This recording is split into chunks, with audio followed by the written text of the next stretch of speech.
une chose qui est quand même assez importante pour comprendre ce qui se passe dans le monde de l'art.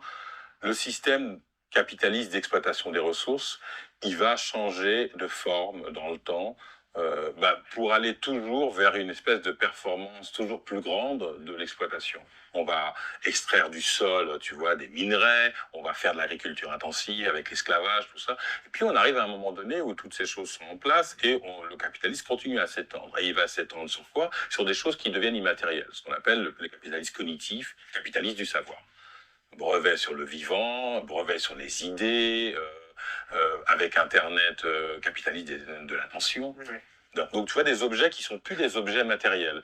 Et le monde de l'art est au cœur de ça en fait. Là où beaucoup de gens y voient l'espace par excellence de l'émancipation, comme je l'ai dit, du rêve, de la beauté, de l'imaginaire, il est aussi en fait l'outil de par excellence de l'expansion de ces formes de capitalisme.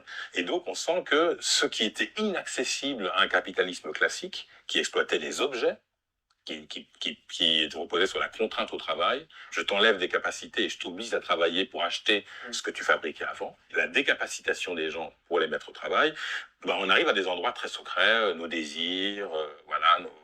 Et donc là, cette profondeur-là, l'art y a participé. Et donc ça veut dire que c'est une formulation assez libérale de ces questions-là. Et l'art a fait quelque chose, comme dans d'autres domaines, mais peut-être mieux encore, c'est qu'il s'est approprié en fait la question de la critique et des formes critiques de la société comme matière première d'un art.